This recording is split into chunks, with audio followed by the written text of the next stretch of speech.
Hello students, in our last lecture we study some units of physical property. In this lecture we are going to study in detail some physical properties. बघा या लेक्चरला आपल्याला काही physical प्रॉपर्टीचा अभ्यास करायचा आहे.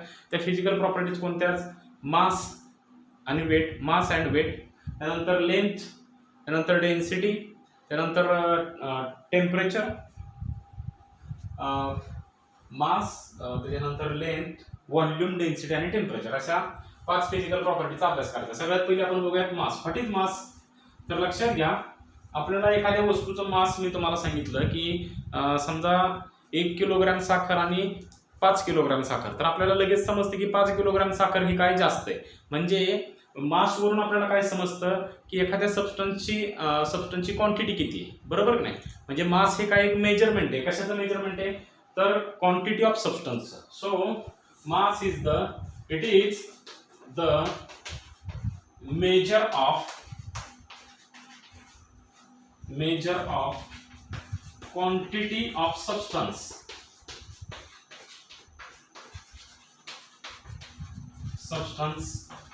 in a body.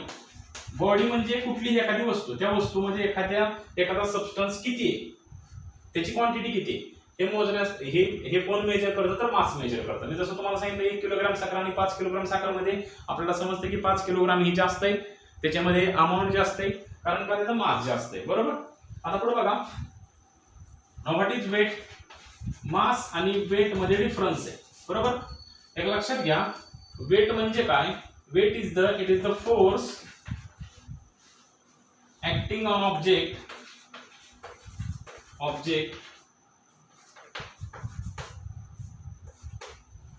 Due to gravity, बरोबर. समजा मी हा खडू हातावरती ठेवलाय, बरोबर की नाही. तर या खडूचं काहीतरी वजन आहे. या वजनामुळे काय जो फोर्स तुमचा जो खाली ऍक्ट होतोय या ग्रॅव्हिटीमुळे तो खाली पडतोय, बरोबर की नाही. आणि या ग्रॅव्हिटी काय करते? याला खाली खेचण्याचा प्रयत्न करते. आणि याच्यामुळे या ग्रॅव्हिटीमुळे जो काही या ऑब्जेक्टवरती, खालच्या ऑब्जेक्टवरती जो काय फोर्स ऍक्ट होतोय त्याला काय म्हणतो आपण? वेट म्हणतो, बरोबर. ते वेट कसं काढतो आपण? W = mg, बरोबर. वेट कसं काढायचं आपण? मासला g ने मल्टिप्लाय करायचं. g म्हणजे काय? It is acceleration due to gravity. आपल्याला माहिती आहे, फिजिक्स मध्ये तुम्ही शिकलाय. त्याची किंमत किती असते? 9.8 मीटर पर सेकंड स्क्वेअर, बरोबर की नाही.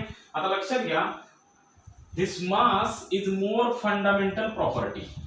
मास is more fundamental property than weight.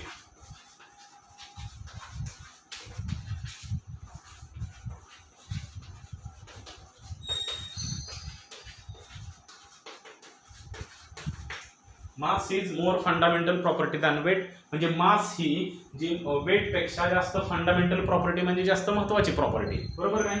बघा, किंवा जास्त, आता फंडामेंटलचा जर का शब्दशः मराठीमध्ये अर्थ घ्यायला गेलो तर त्याचा अर्थ असा होतो की मूलभूत. तर आता हा मूलभूत शब्द परत आपल्याला शोधावा लागेल मराठीच्या डिक्शनरीमध्ये याचा काय अर्थ होतो. म्हणून मी तुम्हाला सिंपल भाषेमध्ये काय सांगतोय, फंडामेंटल म्हणजे जास्त महत्वाचे. आपण समजूया, मास ही जास्त महत्वाची प्रॉपर्टी. म्हणजे एखाद्या वस्तूचं मास घेणं हे काय होतं, जरा आपल्याला सोयीस्कर जातं, बरं जातं.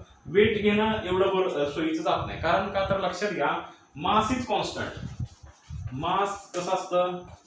कॉन्स्टंट असतं. But weight is not constant. Weight काय होतं? Not constant. हे कॉन्स्टंट नसतं, ते बदलत नाही. सॉरी, हे स्थिर नसतं. मास स्थिर असतं, कॉन्स्टंट असतं. वेट मात्र कॉन्स्टंट नसतं.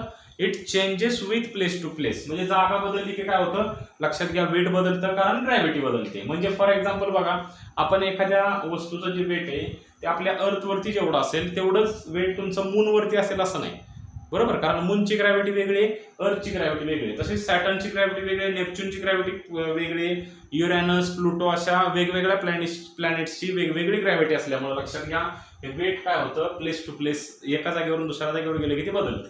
मात्र मास बदलत नाही, it is constant. So mass is more fundamental property than weight. आता बघा, मी काही तुम्हाला युनिट कन्व्हर्जन्स सांगणार आहे इथं, बघा. आणि हे कन्व्हर्जन्स तुम्ही लक्षात ठेवायची. आपल्या केमिस्ट्रीमध्ये कॅल्क्युलेशन्स करताना ही युनिट्स आपल्याला लागतात, बरोबर नाही.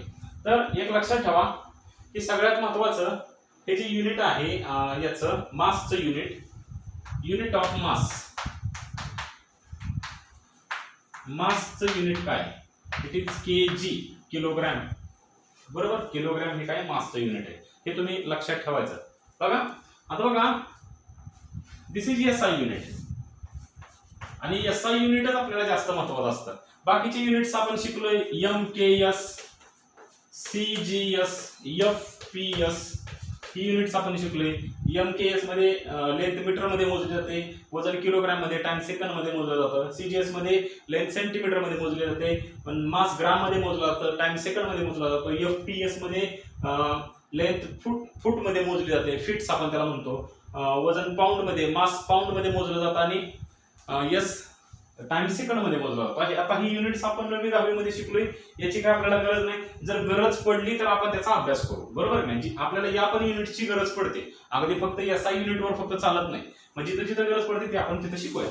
बघा आता तुम्हाला परीक्षेत एसआय युनिट सुद्धा विचारतील, हे एसआय युनिट खूप महत्वाचं आहे. SI unit of mass is kg, kilogram. आता आपल्याला एक लक्षात घ्या, एक गोष्ट माहिती आहे, 1 kilogram is equal to 1000 grams. 1 kilogram मध्ये 1000 ग्रॅम्स असतात, म्हणजेच 1 किलोग्राम इज इक्वल टू 1000 ग्रॅम्सला मी असं लिहितो, 1000 म्हणजे 10⁻³ असं मी लिहू शकतो काय. 1000 म्हणजे किती असतो, 10⁻³. 100 म्हणजे 10⁻². बरोबर की नाही. बघा आता 10⁻³ ग्रॅम्स आहे की नाही. 1 किलोग्राम इज इक्वल टू 1000 म्हणजे त्याला आपण 10 च्या पावर्स मध्ये लिहिलं तर 10⁻³ ग्रॅम्स. जेवढे झिरो आहेत तेवढी 10 ची पॉवर करायची. बरोबर. आता याला मल्टिप्लाइड बाय 1 आपण लिहिलं तरी काय फरक पडणार नाही. बरोबर नाही. म्हणजे 1 kilogram is equal to 1 × 10⁻³ gram, हे लक्षात घ्या. मग आपण समजा 10⁻³ इकडे काय केलं, डिवाइड केलं, तर 1 kilogram upon 10⁻³ is equal to 1 gram. बरोबर. आपल्याला किलोग्रामचं ग्रॅम मध्ये कन्वर्जन करता येतं, पण ग्रॅमचं किलोग्राम मध्ये सुद्धा करता आलं पाहिजे. बरोबर. बघा आता मग इथं पुढं आपल्याला आपण असं करूया, तिथं 1 इथं तसंच ठेवलं मी, इंटू 10⁻³ होता, इथं डिनॉमिनेटरला 10⁻³ आहे, वरती गेल्यानंतर न्यूमरेटरला काय होणार, 10⁻³ kilogram is equal to 1 gram. म्हणजे लक्षात घ्या, 1 gram is equal to 1 × 10⁻³ kilogram. आपल्याला ग्रॅमचं किलोग्राम मध्ये सुद्धा करता आलं पाहिजे. आता तुम्ही म्हणणार आम्हाला हे सगळं माहित आहे, आम्हाला हे कशाला शिकवतात, तर लक्षात घ्या, आपली चूक कुठं होते, तर चूक होते 10 च्या पावर्स मध्ये.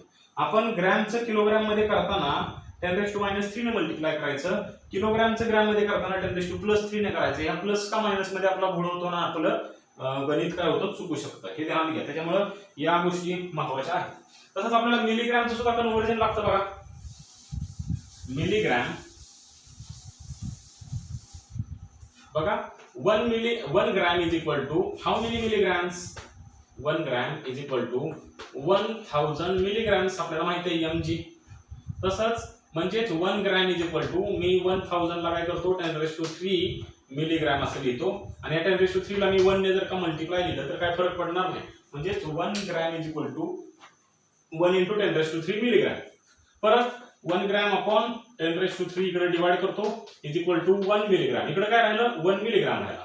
मग इकडे 10⁻³ वरती गेल्यानंतर 10⁻³ होणार, 1 × 10⁻³ gram is equal to 1 milligram. समजतंय का. मिलीग्रॅमचं ग्रॅम मध्ये कन्व्हर्जन करत असताना, मिलीग्रॅमचं ग्रॅम मध्ये कन्व्हर्जन करत असताना 10⁻³ ने मल्टिप्लाय करायचं. ग्रॅमचं मिलीग्रॅम मध्ये कन्व्हर्जन करत असताना 10⁻³ ने मल्टिप्लाय करायचं, हे लक्षात घ्या. आता तसंच तुम्ही एक होमवर्क करून आणायचा, 1 kilogram is equal to how many milligrams. बघा मी किलोग्रामचं ग्राम मध्ये तुम्हाला कन्व्हर्जन करून दिलं, ग्रामचं काय केलं, मिलीग्राम मध्ये कन्व्हर्जन करून दिलं.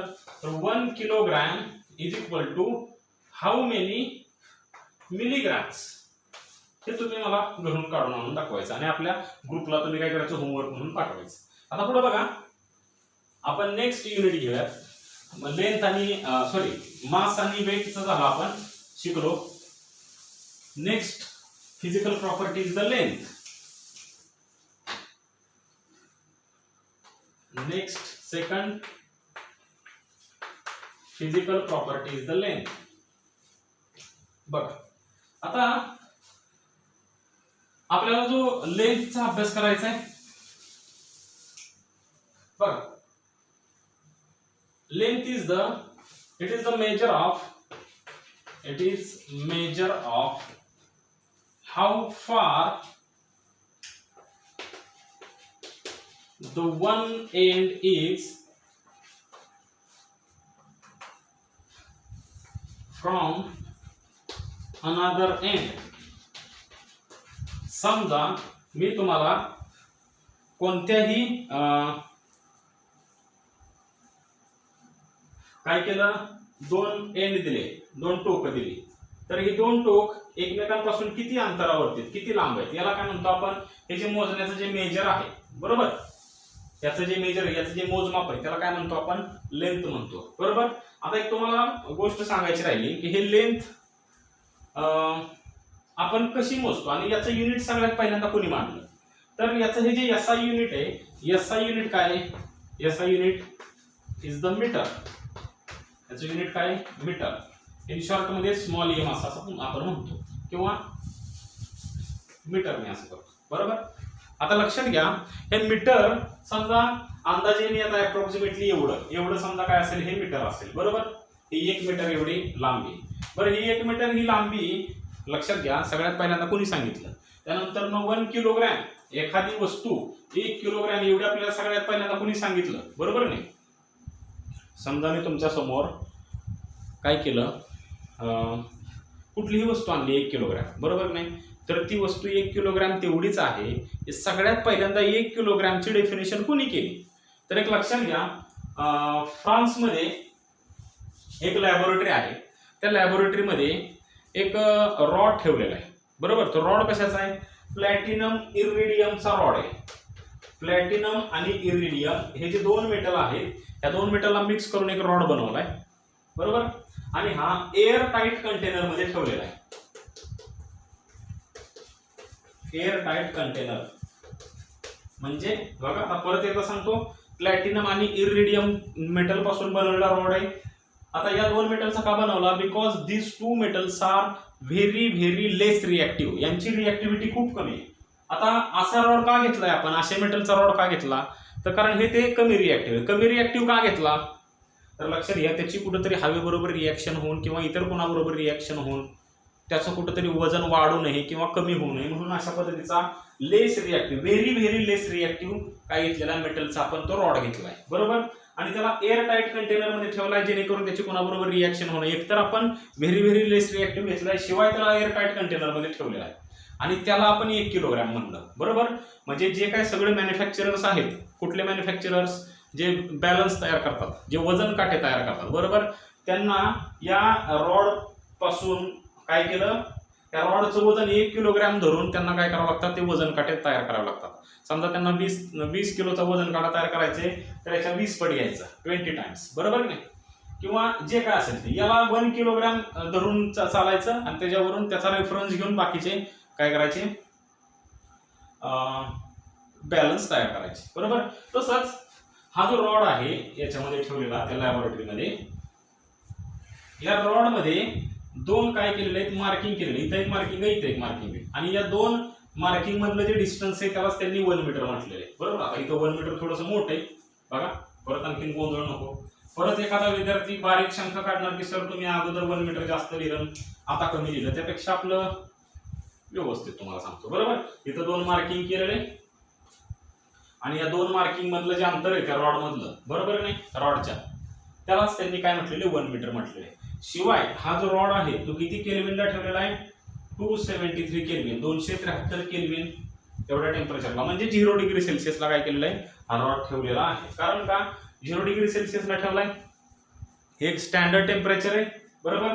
या टेम्परेचर लोकच टेम्परेचर वाढलं किंवा कमी झालं तर त्या रॉडचा व्हॉल्यूम वाढू नये किंवा कमी होऊ नये. तुम्ही म्हणाल की आता हे एवढं का त्याची काळजी घेतली जाते, तर लक्षात घ्या, या लेंथ वरून आपण सगळे जे काय आहेत आतापर्यंतचे जे काय ऑल वर्ल्ड मधले जेवढे काय बॅलन्स आहेत किंवा जेवढ्या लेंथ आहेत ते सगळ्या याला रेफरन्स घेऊन, याचा आधार घेऊन आपण ती लेंथ मोजत असतो. त्यामुळे हे मेजरमेंट एकदम ॲक्युरेट पाहिजे म्हणून त्याला 273 केल्विनला ठेवलेले. समजा टेम्परेचर वाढलं, चुकून थोडासा नॉर्मल जरी फरक पडला याच्या लेंथमध्ये, तरी सुद्धा जे आपण फुटपट्टी तयार करणार आहे किंवा इतर काय स्केल तयार करणार आहे त्याच्यामध्ये खूप मोठा फरक पडू शकतो, बरोबर नाही. बघा म्हणून हे असं केलं. बरं हे 1 मीटर झालं, लक्षात घ्या. आता मी काय सांगितलं मग, हा जो रॉड आहे त्या रॉड कुठं फ्रान्सच्या लॅबोरेटरीमध्ये ठेवलेला, 273 केल्विनला ठेवलेला, त्याच्यावरती 2 मार्किंग आहेत. ते मार्किंग आपण किती घेतलेले, 1 मीटर घेतलेले, बरोबर. बघा त्याला 1 मीटर आपण मानलेलं आहे. आता हे मीटर जे आहे SI युनिट आहे. SI युनिट काय त्याचं, मीटर आहे लेंथचं. आता आपल्याला बाकीचे पण युनिट्स आहेत आपल्याकडे, बरोबर नाही. अदर युनिट्स, बाकीचे युनिट्स कोणते, सेंटीमीटर आहे, बरोबर, फीट आहे, बरोबर, फूट मध्ये सुद्धा आपण मोजतो, माइल्स आहे, बरोबर नाही. अजून कशामध्ये आपण मोजत असतो, बरोबर. बघा तर याच्यामध्ये सुद्धा युनिट्स मोजतो. आता आपल्याला जे आहेत लक्षात घ्या, आपल्याला केमिस्ट्रीमध्ये किंवा किलोमीटर आहेत, हे बाकीचे पण युनिट्स आहेत. आपल्याला या युनिट्सचा जनरली काही यूज होत नाही. आपल्याला लागलं तर काय जास्तीत जास्त सेंटीमीटर हे युनिट लागतं आपल्याला केमिस्ट्रीमध्ये, बरोबर नाही.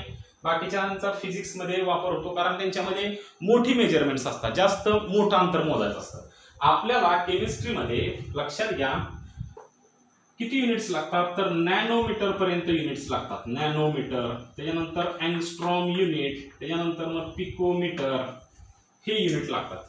हे युनिट कारण लक्षात घ्या नॅनोमीटर, 1 नॅनोमीटर म्हणजे नक्की किती, तर 1 × 10⁻⁹ मीटर, 10⁻⁹ म्हणजे 0.00. बघा 10⁻⁹ मीटर म्हणजे किती बघा, 0.000000001 मीटर एवढं, बरोबर. बघा एवढं मीटर, एवढ्या मीटरला आपण नॅनोमीटर म्हणतो कारण लक्षात 1 नॅनोमीटर, बरोबर नाही. बघा एवढं जे मीटर अंतर आहे त्यालाच मी 10च्या पॉवर्स मध्ये काय करतो, जो पॉइंट आहे तो 9 पॉइंट्सने काय करतो पुढे नेतो, 9 डिजिटने पुढे नेतो आणि पॉवर काय करतो 9 ने काय करतो मायनस करतो, 1 × 10⁻⁹. 9 घरं पुढे नेली म्हणून काय केलं 1 × 10⁻⁹ मीटर आपण केलं, बरोबर नाही. आता पुढे बघा, मग इथं विषय असा आहे की आपल्याला हे एवढं जे काय मीटर आहे त्याला आपण एवढं म्हटलं आणि त्यालाच आपण, हे खूप अवघड आहे 1 × 10⁻⁹ असं म्हणण्यापेक्षा 1 × 10⁻⁹ मीटरला आपण 1 नॅनोमीटर म्हटलं, म्हणजे 1 नॅनोमीटर म्हणजे एवढं मीटर, समजतंय का. बघा आता एवढं कमी आपण काय घेतो, तर आपले जे मॉलिक्युल्स आहेत केमिस्ट्रीमध्ये, आपण मॉलिक्युल्स असतील किंवा 2 मॉलिक्युल्स मधलं अंतर असेल किंवा बॉन्ड मधील जी लेंथ असेल, 2 ॲटम्स मध्ये जो बॉन्ड आहे, केमिकल बॉन्ड आहे, ती बॉन्ड मधली जी लेंथ आहे ती किती असते, एवढी कमी असते, खूप कमी असते. आणि म्हणून आपण ती काय करतो, याला आपण छोटे युनिट्स बनवलेत, याला आपण नॅनोमीटर म्हटले. आणि म्हणून आपल्याला एवढ्या छोट्या युनिटची गरज पडते कारण आपले मॉलिक्युल, ॲटम्स, त्याच्यानंतर इंटरमॉलिक्युलर डिस्टन्स जे काय असेल, बॉन्ड लेंथ असेल, हे सगळे जे मेजरमेंट आहे ते खूप लहान असतात म्हणून आपण त्यांना नॅनोमीटर मध्ये घेतो, बरोबर. तसंच अँगस्ट्रॉम युनिट म्हणजे नक्की किती, तर 1 × 10⁻⁻10 मीटर. तसंच पिकोमीटर म्हणजे किती, तर 1 × 10⁻12 मीटर. कळतंय का, 1 अँगस्ट्रॉम युनिट 1 पिकोमीटर. आपल्याला केमिस्ट्रीमध्ये ही मेजरमेंट्स महत्वाची, बरोबर नाही, हे लक्षात ठेवा. आता पुढे बघा झालं. आपण आता नेक्स्ट फिजिकल प्रॉपर्टी बघूया, व्हॉल्यूम.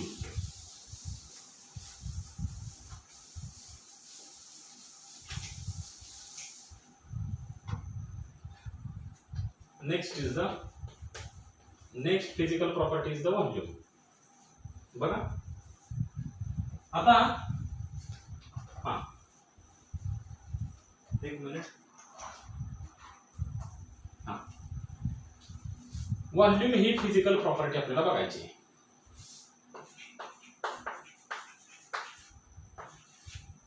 बघा आता व्हॉल्यूम म्हणजे काय, तर it is the space occupied by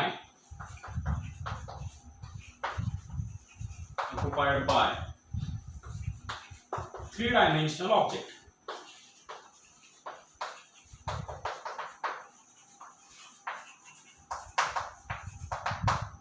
बघा 3-dimensional ऑब्जेक्ट. आता तुम्हाला मी एक सिंपल सांगतो, 3-dimensional ऑब्जेक्ट हे सांगण्या अगोदर मी तुम्हाला 1 डायमेन्शन म्हणजे काय, 2 डायमेन्शन, 3 डायमेन्शन म्हणजे काय सांगतो. आपल्याला जी लेंथ आहे ती लेंथ आपण एका डायरेक्शनने मोजतो, बरोबर. याला एकच डायमेन्शन आहे म्हणून लेंथ ही काय तुमची 1 डायमेन्शनल आहे, बरोबर. लेंथ ही जी physical property it is 1 dimensional, बरोबर. त्यानंतर जर का आपण हेच डायमेन्शन इकडे वाढवलं आणि एक प्लेन शीट तयार केली, बरोबर, एक पेपर तयार केला. समजा हा वहीचा पेपर आहे, बरोबर. हा एक वहीचा पेपर मी समजा घेतला, वहीचं पेज घेतलं, हे प्लेन शीट आहे, बरोबर. बघा हे प्लेन शीट आहे, हे 2 डायमेन्शन 1 आणि 2 हे 2 डायमेन्शन मध्ये काय होतं मेजर करता येतं, बरोबर. For example area it is 2 dimensional. आणि एखादा सॉलिड रिजिड ऑब्जेक्ट घेतला, सॉलिड ऑब्जेक्ट घेतला ज्याला पाठीमागची सुद्धा बाजू आहे, बरोबर. तर हे काय झालं तुमचं 3 डायमेन्शनल ऑब्जेक्ट झाला. समजतंय का. सच अ 3 डायमेन्शनल ऑब्जेक्ट्स ऑक्युपाय स्पेस.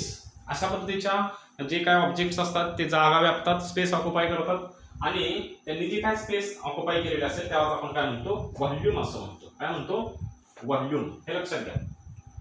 आता बघा हा जो ऑब्जेक्ट आहे इथं आपल्याला रेग्युलर ऑब्जेक्ट दिसतोय आहे का नाही. इथं हा बेस आहे, हे विड्थ आहे, हे हाईट आहे, बरोबर नाही. आता एखादा आपल्याकडे इरेग्युलर ऑब्जेक्ट असू शकतो, बरोबर. समजा आता धरून चला की हा आपण एक साधं उदाहरण घेतो, हा खडू आहे, बरोबर नाही. हा कसा याचा आकार काय रेग्युलर आहे का नाही, पण याला सुद्धा व्हॉल्यूम असतो, बरोबर. याचा सुद्धा आपण व्हॉल्यूम कॅल्क्युलेट करू शकतो because it is 3 dimensional object, बरोबर. आपल्याला समोरून पाठीमागचे दिसतंय का नाही दिसत, बरोबर, पण पाठीमागची बाजू आहे, बरोबर. बघा आता हा जो व्हॉल्यूम असतो तो व्हॉल्यूम आपल्याला आता काय करायचंय, काढायचं. आणि हे खूप महत्वाचा पॉइंट आहे बघा व्हॉल्यूमचा, हे तुम्ही जरा समजून घ्या. बघा हे मी पुसून टाकतो.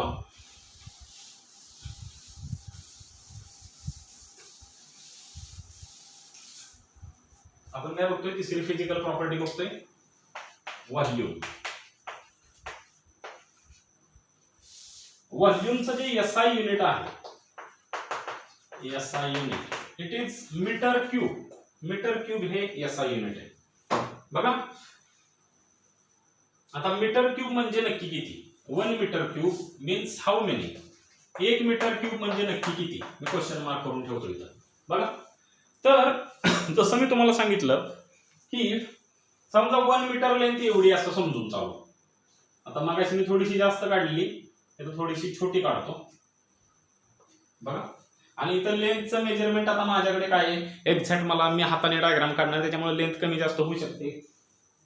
तुम्हाला कदाचित डायग्राम समजावे म्हणून मी एखादी डायग्राम मोठी सुद्धा काढू शकतो, तेवढं थोडंसं समजून घ्या. एक्झॅक्ट काय मी 1 मीटर म्हणजे 1 मीटरच येणार नाही, 1 सेंटीमीटर म्हणजे 1 सेंटीमीटरच येणार नाही, कमी जास्त होऊ शकते, ते थोडंसं तुम्ही समजून घ्या. बघा समजा एवढी 1 मीटर एवढी ही लेंथ आहे असं आपण समजू. मग 1 मीटर बेस असलेली, बरोबर, 1 मीटर हाईट असलेला आणि 1 मीटर ब्रेडथ असलेला असा एक आपण काय केला, क्यूब घेतला, बघा.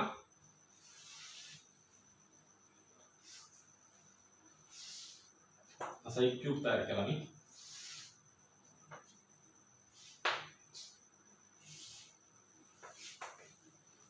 बघा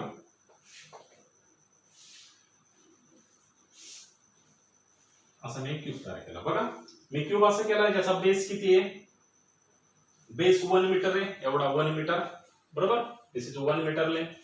त्यानंतर त्याची ब्रेड पण 1 मीटर आहे आणि हाईट पण किती 1 मीटर आहे, बरोबर. 1 metre, this is also 1 metre, 1 metre. प्रत्येक बाजू every side of this cube is 1 metre, बरोबर. Then this volume is known as 1 metre cube. मग याचा जो काय तुमचा व्हॉल्यूम असेल तर मला एक सांगा, याचा व्हॉल्यूम आपण कसा काढू रे. याचा व्हॉल्यूम काढायचं म्हटलं तर आपण काय करतो, बेस, बरोबर, base multiplied by breadth multiplied by height. Base किती आहे 1 मीटर आहे, इंटू ब्रेडथ किती आहे 1 मीटर आहे, इंटू हाईट किती आहे 1 मीटर आहे. मग 1 इंटू 1 इंटू 1 किती येणार आहे 1 येणार आहे. Metre into metre metre square होईल, इंटू मीटर किती येणार आहे मीटर क्यूब होईल 1 metre cube. This volume is 1 metre cube. म्हणजे थोडक्यात काय तर 1 मीटर बाजू असलेला, बरोबर, प्रत्येक बाजू बेस ब्रेडथ आणि हाईट दोन्ही सुद्धा काय असेल ब्रेड म्हणजे त्याला आपण विड्थ असं सुद्धा म्हणतो आहे का नाही. म्हणजे पाया, रुंदी आणि उंची तिन्ही सुद्धा किती असेल 1 मीटर असलेला जर एक आपण क्यूब घेतला आणि या क्यूब मध्ये एखादी वस्तू टाकली, समजा आपण पाणी भरलं, तर ते जे पाणी असेल ते किती असेल तुमचं 1 मीटर क्यूब असेल. बरोबर नाही, ते लक्षात घ्या. आता समजा ह्या 1 मीटरचे मी एक सारखे 10 तुकडे केले. बघा किती केले, 10 तुकडे केले. बरोबर. मग समजा 1 2 3 4 आणि 5 6 7 8 9 आणि 10. बरोबर. असे 10 मी तुकडे केले, इक्वल एक सारखे 10 तुकडे केले आणि त्यातला मी एक तुकडा केला. बरोबर. एक छोटासा फ्रॅक्शन घेतला मी आणि तेवढी काय असलेला बेस, तेवढीच हाईट आणि तेवढीच विड्थ. आता याचा जो 10वा भाग आहे तो छोटा आहे. ऍक्च्युली तो छोटा काढला तर तुम्हाला डायग्राम समजणार आणि थोडीशी मोठी काढतो. बरोबर. असलेला जर का मी व्हॉल्यूम काढला तर हा किती येईल बघा, असं आहे. बरोबर. मग मला सांगा ह्या 1 मीटरचे आपण इक्वली एक सारखे असे किती भाग केले, 10 भाग केले, 10 पार्ट्स केलेत आणि 10 पार्ट्स केलेत म्हणजे 10 पार्ट केलेत आणि 10ला काय म्हणतो आपण, डेसी असं म्हणतो. मग हा जो एक पार्ट आहे इट इज 1 डेसिमीटर. किती 1 डेसिमीटर आहे. समजतंय का. एका मीटरचा 10वा भाग म्हणजे किती 1 डेसिमीटर. बरोबर. 1 डेसिमीटर काय बेस आहे, 1 डेसिमीटर. 1 डेसिमीटर हाईट आहे आणि 1 डेसिमीटर काय तुमचा ब्रेडथ आहे किंवा त्याला आपण विड्थ असं म्हणतो. 1 डेसिमीटर. बरोबर. तर याचा व्हॉल्यूम किती होईल, 1 decimetre into 1 decimetre into 1 decimetre is equal to 1 into 1 into 1 किती येणार आहे 1 decimetre into decimetre, decimetre square into decimetre काय येणार आहे decimetre cube. 1 dm cube is the volume of this cube. समजतंय का. बघा आता समजा मी या 1 मीटरचे किती केले, 100 भाग केले, 100 पार्ट केले. मी आता हा 1 मीटर परत इथं लिहितो. बरोबर. 100 पार्ट्स केले. सपोज दिस इज 1 मीटर आणि याचे मी 100 पार्ट्स केले छोटे छोटे, म्हणजे 1 2 3 4 5 6 7 असे किती केले, 100 भाग केले. आता हे मला काही 100 भाग मी करून दाखवत नाही, खूपच वेळ नको वाया घालवायला. आणि त्यातला एक छोटासा पार्ट मी घेतला बघा हा. सो 100 पार्ट्स केले. तर मला सांगा 100 म्हणजे काय, 100 आपण सेंचुरी म्हणतो. बरोबर नाही. म्हणून त्या सेंचुरी वरून एका मीटरचा 100 एवढा पार्ट त्याला आपण 1 सेंटीमीटर असं म्हणतो. समजतंय का. बघा म्हणजेच 1 सेंटीमीटर बेस, 1 सेंटीमीटर हाईट आणि 1 सेंटीमीटर विड्थ असलेला जर आपण काय केलाय क्यूब काढला, हे पूर्ण केला बघा 1 सेंटीमीटर 1 सेंटीमीटर आणि 1 सेंटीमीटर असलेला जर का मी क्यूब काढला तर याचा व्हॉल्यूम परत काय होणार 1 centimetre into 1 centimetre into 1 centimetre is equal to 1 centimetre cube. बरोबर. आता मला थोडीशी जॉमेट्री, कदाचित जॉमेट्रिकल एखादा शब्द चुकला तर तुम्ही समजून घ्या. आता मी जॉमेट्री 10वी 2005 ला शिकलेलो आहे, त्याच्यामुळे एखादा शब्द इकडे तिकडे होऊ शकतो. तुम्ही थोडंसं समजून घ्या. तुम्ही लेटेस्ट फ्रेश मध्ये जॉमेट्री शिकला असाल, माझ्यापेक्षा तुम्हाला जास्त माहित असेल. बरोबर नाही. बघा आता इथं 1 centimetre into 1 centimetre into 1 centimetre is equal to 1 centimetre cube एवढं झालं. मग हा जो आहे हा किती 1 सेंटीमीटर क्यूब आहे. बरोबर नाही. ऍक्च्युली लक्षात घ्या, तुम्ही तुलनेमध्ये कम्पॅरिझन मध्ये गेला तर थोडंसं काय हे ऍक्युरेट मेजरमेंट नाही, तुम्ही थोडंसं त्याच्यामध्ये समजून घ्या. आता बघा हे जे काय तुमचं 1 मीटर क्यूब आहे, ते 1 मीटर क्यूब मध्ये डेसिमीटर क्यूब किती असतात, 1000 डेसिमीटर क्यूब असतात. युनिट कन्व्हर्जन मी तुम्हाला सांगतोय. 1 metre cube is equal to 1000 decimetre cube, DM cube. बरोबर. 1000 डेसिमीटर क्यूब म्हणजेच काय 1 metre cube is equal to, याला 1 ने मल्टिप्लाय केलं मी काय फरक पडणार नाही, 1 इंटू असं म्हणतो. आणि 10 रेस टू 1000 म्हणजे किती 10 रेस टू 3 डेसिमीटर क्यूब. हे तुम्ही कन्व्हर्जन लक्षात ठेवा. बरोबर नाही. बघा आणि हे डेसिमीटर क्यूबच आपल्याला जास्त लागतात. मग इथं आता मी परत इथं डिवाइड करायचं, परत काय करणार डिनॉमिनेटरचं न्यूमरेटरला नेणार, त्यापेक्षा काय करणार, काय करतो मी डायरेक्टच ते दोन्ही प्रोसेस एकाच वेळी करतो. 1 ठीक आहे चला बरं असू दे. 1 मीटर क्यूब आपण आपल्या स्टेपनं जाऊयात. 10⁻³ इकडं आल्यानंतर डिवाइड होणार 10⁻³ is equal to 1 decimetre cube असं होईल. मग 10⁻³ वर इथं 10⁻³ आहे, वरती गेल्यानंतर 10⁻³ होणार. 1 इंटू 10⁻³ आहे का नाही, तर +3 वरती गेल्यानंतर -3, 1 इंटू 10⁻³ आणि मीटर क्यूब आहे असं is equal to 1 decimetre cube. 1 decimetre cube 1 dm हे लक्षात ठेवा. बघा म्हणजे मीटर क्यूबचं डेसिमीटर क्यूब मध्ये कन्वर्जन करताना 10⁻³ ने मल्टिप्लाय करा आणि डेसिमीटर क्यूबचं मीटर क्यूब मध्ये कन्वर्जन करताना 10⁻³ ने मल्टिप्लाय करा. बरोबर. बघा आता डेसिमीटर क्यूबचं मीटर क्यूब मध्ये कसं कन्वर्जन करायचं हे मी तुम्हाला थोडंसं सांगतो. बघा 1 decimetre cube is equal to 1000 centimetre cube म्हणजे तसंच 1 decimetre cube is equal to 1 into 10⁻³ centimetre cube म्हणजेच 1 into 10⁻³ decimetre cube is equal to 1 centimetre cube. अगदी सेम पद्धतीने मी कन्वर्जन केलेलं आहे. बरोबर. हे असं आपलं कन्वर्जन आहे. आता पुढे लक्ष द्या की आता मी थोडंसं आपल्या व्यावहारिक भाषेमध्ये तुम्हाला सांगतो. हा डेसिमीटर क्यूब म्हणजेच दुसरं तिसरं काही नसून काय असतो, लिटर. बघा लिटर, 1 लिटर म्हणजे नक्की किती, तर 1 डेसिमीटर बाजू असलेला, जर प्रत्येक बाजू 1 डेसिमीटर असलेला म्हणजे ही पण बाजू 1 डेसिमीटर. आता क्यूब घेतला तर त्याच्या अपोजिट साइड्स म्हणजे ज्या काय पॅरलल साइड्स असतात त्या काय असतात, इक्वल असतात. तुम्हाला माहिती आहे जिओमेट्री मध्ये शिकलाय तुम्ही. ही साइड सगळ्या साइड काय आहेत 1 डेसिमीटर आहेत. पण बेसिकली आपण काय घेतो, बेस, विड्थ आणि हाईट. बरोबर. 1 डेसिमीटर असलेला बेस 1 डेसिमीटर, विड्थ 1 डेसिमीटर आणि हाईट 1 डेसिमीटर असलेली बाजू घेतली आपण आणि तसा एक आपण क्यूब तयार केला. तर त्या क्यूब मध्ये जेवढं काय तुमचं मटेरियल बसेल, फॉर एक्झाम्पल पाणी बसेल, तर ते किती असतं 1 डेसिमीटर क्यूब आणि त्यालाच आपण 1 लिटर म्हणतो. समजतंय का. तेच पाणी म्हणजे किती 1 लिटर. बरोबर. आता बघा मग हे जे लिटर आहेत, बरोबर, हे लिटर म्हणजेच डेसिमीटर क्यूब. 1000 डेसिमीटर क्यूबचा म्हणून 1 मीटर क्यूब तयार होतो. बरोबर. म्हणजे थोडक्यात 1 डेसिमीटर क्यूबच्या 1000 पट कोण आहे, मीटर क्यूब आहे. बरोबर. म्हणजेच 1 लिटरच्या 1000 पट आहे मीटर क्यूब. बरोबर. मग या मीटर क्यूबला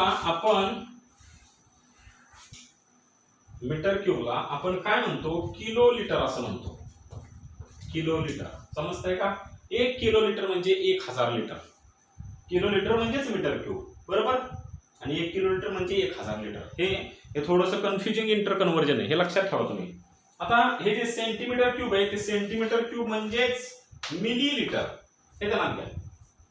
आणि 1 लिटर मध्ये 1000 मिलीलिटर असतात. म्हणूनच आपण काय म्हटले बघा, तर 1 डेसिमीटर क्यूब म्हणजे 1 litre is equal to 1000 centimetre cube. 1000 centimetre cube म्हणजे 1 मिलीलिटर. म्हणजे थोडक्यात 1 litre is equal to 1000 millilitre आपण म्हटलेलं आहे. बरोबर नाही. बघा आता समजा आपल्याला हे सेंटीमीटर क्यूबच हे जास्त लागतं बरं का, याचीच गरज लागते. फक्त तुम्ही महत्वाचं काय लक्षात ठेवायचंय, डीएम क्यूबचं कन्वर्जन डीएम क्यूबचं सीएम क्यूब मध्ये करताना +3 ने मल्टिप्लाय करायचं.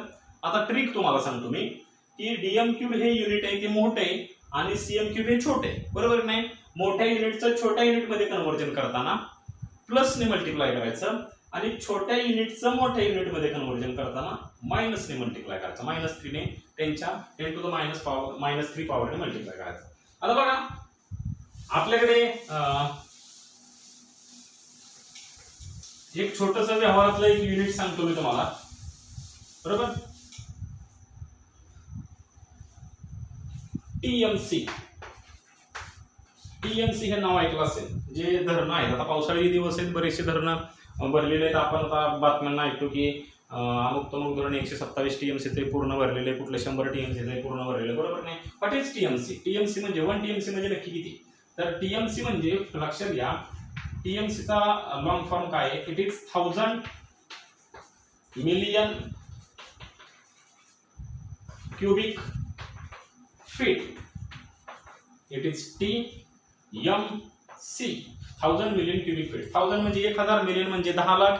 1000ला 10 लाखाने मल्टिप्लाय करा, तेवढं क्यूबिक फीट. बरोबर. काय असतं हे म्हणजे 1 TMC असतं. बरोबर. म्हणजे थोडक्यात लक्षात घ्या, असं आपण तसं आपण मीटर क्यूब मध्ये व्हॉल्यूम घेतला का नाही, तसं आपण क्यूबिक फीट मध्ये सुद्धा व्हॉल्यूम घेऊ शकतो. 1000 मिलियन क्यूबिक फीट. बरोबर की नाही. बघा बरं, 10 लाखाला जर का 1000 ने मल्टिप्लाय केलं, मिलियन म्हणजे 10 लाख, त्याला 1000 ने जर का मल्टिप्लाय केलं तर उत्तर किती येतं? 100 करोड एवढं उत्तर येतं. म्हणजे 100 करोड क्यूबिक फीट. म्हणजे फीटचा काय करायचा? क्यूब करायचा. Cubic feet. बरोबर. एवढा आहे 1 TMC. आता आपल्याला हे क्यूबिक फीट थोडंसं अवघड जातंय, जड जातंय शिकायला. मग आपण हे नक्की 1 TMC म्हणजे त्याला आपण मीटर क्यूब शिकलोय, आपण त्याचं कन्व्हर्जन मीटर क्यूब मध्ये करूयात. 1 TMC is equal to how many metre cubes? Metre cubes are 2.8 into 10⁻⁷ metre cube. समजतंय का? 10⁻⁷ मीटर क्यूब एवढा. आणि याला जर आपण डेसिमीटर क्यूब मध्ये कन्व्हर्जन करायचं म्हटलं तर मीटर क्यूबचं डेसिमीटर क्यूब मध्ये करताना 10⁻³ ने मल्टिप्लाय करावं लागतं. म्हणजे 2.8 into 10⁻⁷ into 10⁻³ डेसिमीटर क्यूब.